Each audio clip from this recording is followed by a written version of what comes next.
Hai Linkers, balik lagi di channel ini. Di video kali ini saya akan ngebahas kelemahan dari Sony XZ2 dan gimana cara ngatasinya ya gengs. Oke, kita mulai aja gengs, let's go.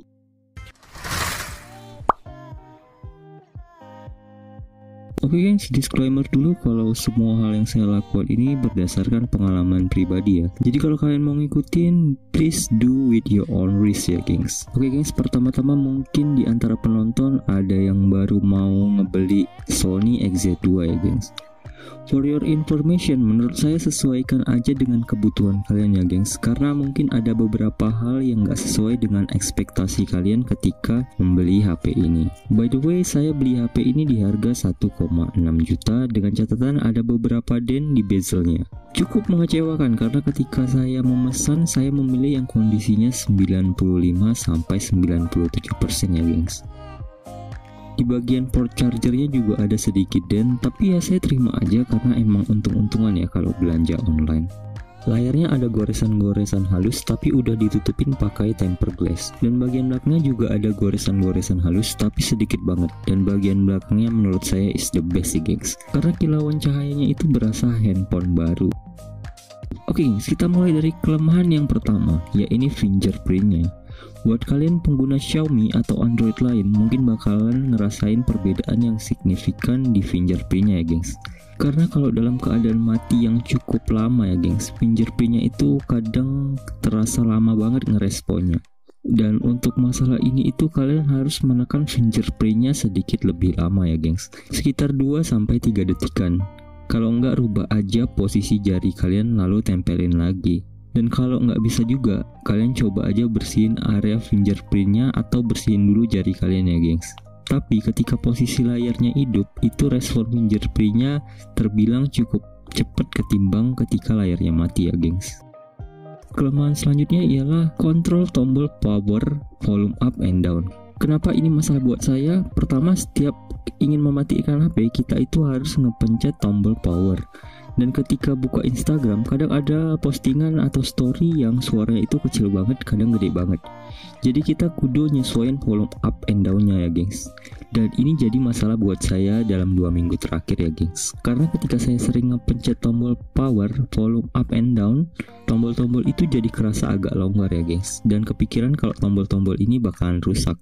Solusi masalah ini adalah dengan mengaktifkan fitur aksesibilitas. Dengan fitur ini itu kalian bisa menyesuaikan tombol volume up and down, mematikan layar, menyesuaikan kecerahan layar, screenshot, sampai mematikan perangkat hanya dengan sentuhan di layar ya gengs. By the way, Android yang saya gunakan udah versi 10. Nggak tahu di Android bawahnya bisa apa enggak gengs.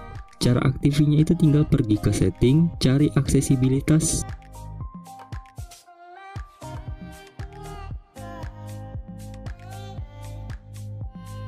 masuk, kemudian cari menu aksesibilitas, masuk lalu aktifkan.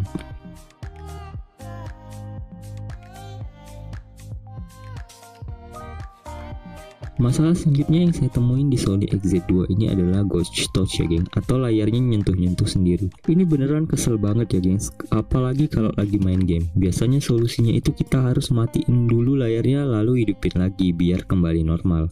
Solusi untuk masalah ini agak aneh menurut saya.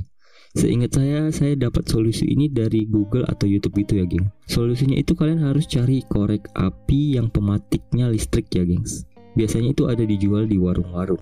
Koreknya itu kalian kletek aja dan ambil pematik listriknya. Setelah itu kalian strum deh itu layar pakai pematik listrik tadi. Tapi HP-nya jangan sambil dipegang ya gengs, karena kalian bakalan kerasa sengatan listriknya juga. Dari pengalaman saya sih gitu. Jadi kalian letakin aja itu HP lalu kalian strum layarnya dengan pematik listrik. Agak aneh emang, tapi ini bekerja di Sony XZ2 yang saya pakai. Sebelumnya dalam 2 minggu pemakaian itu terjadi ghost touch ya geng. Tapi setelah saya menggunakan cara ini, ghost touch-nya itu udah hilang dan pemakaian saya udah sekitar 1 bulan lebih ya guys. Masalah selanjutnya ialah kamera. Nggak tahu menurut kalian ini masalah apa bukan?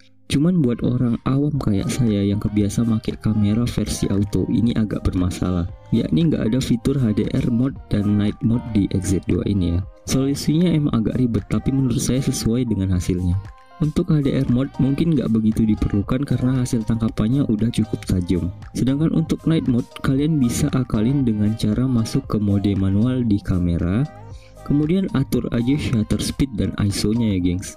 Biasanya kalau gelap banget saya setel shutter speednya di angka 1 dan ISO nya saya sesuaikan dengan kondisi aja.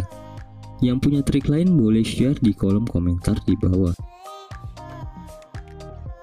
Selanjutnya yang cukup merasakan buat saya yakni jaringan internetnya. Banyak yang bilang versi AU itu bermasalah di jaringan, dan itu saya rasakan sendiri karena butuh waktu yang lama buat connect ke internetnya. Kadang 5 menit atau lebih ya gengs. Buat yang suka hidup matiin paket, ini akan sedikit bikin frustasi ya gengs. Solusi untuk masalah ini itu kalian buka aja navigasi barnya. Biar cepat masuk ke pengaturan jaringan, kalian itu bisa pakai fitur jelajah data yang ada di navigasi bar. Sesuaikan aja pakai icon pensil yang ada di sebelah kiri bawah navigasi bar ya gengs. Oke, setelah itu kalian tekan aja jelajah data, kemudian masuk ke setelan jelajah internasional. Di situ kalian bakalan ketemu pilihan aktifkan 4G.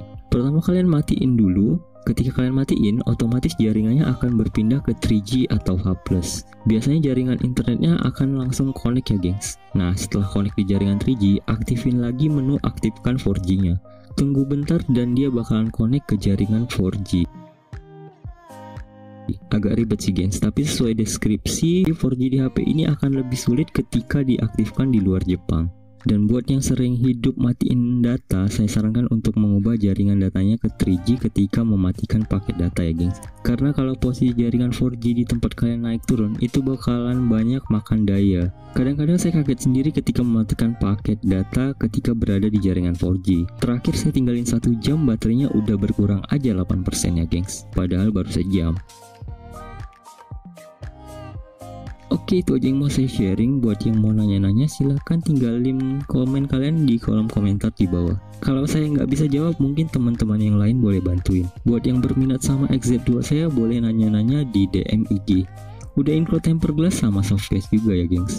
Oke gengs, sehat-sehat terus karena kalau kalian sakit nggak bakalan nyasar ke channel ini. See you and bye.